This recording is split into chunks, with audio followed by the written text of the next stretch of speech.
Okay, I've had a few people reach out to me and say, hey John, I've got some tightness, some pain in my lower back. Sometimes it's in my hip, it runs the outside of my thigh. Sometimes it's in the mid back and I feel it in my neck. Are there any exercises or stretches that I can do that may help? I'm going to show you two variations of an exercise called the open book. So you have a 90-90 side lying open book with bow and arrow. That's a lot. And the other one is a fully extended with 60-degree open book. And I'll show you the two different ways you can do these exercises that'll help. The first variation is the 90-90 side lying open book with bow and arrow.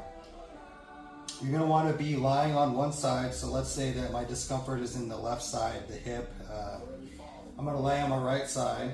So pretend the floor is here and my arm is against the floor.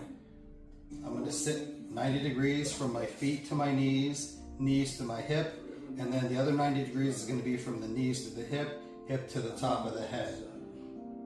I'm going to perform an open book exercise, trying to keep the knees together and the hips stacked. If that is an issue and I want to pull off, what you can do is take a yoga block and use that as a cue to squeeze together, and that'll keep you from shifting your hips while you're performing the open book.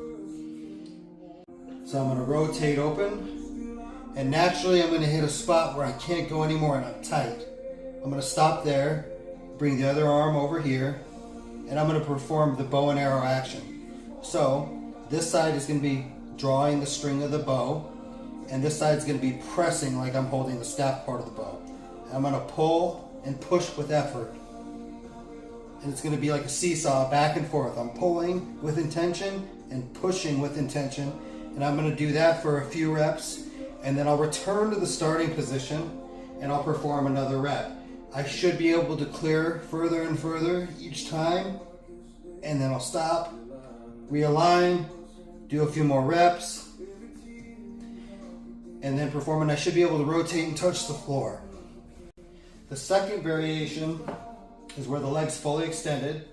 The side that's causing the discomfort, that leg is going to be at a 60-degree angle, and then the ankle is going to be coupled over the side of the leg, and the knee is going to be pinned to the floor. If you need to, because the knee wants to come up while you're rotating, you can use the yoga block and put that against the floor as well, and that's kind of a cue to keep that knee pushed in, and that'll help while you're performing the rep so you get more of a stretch. Or, like you'll see in the other video, you can have somebody slightly put pressure on the knee, and you're going to perform the same open book movement. And you'll see after a few reps, this will loosen up and it'll feel a lot better.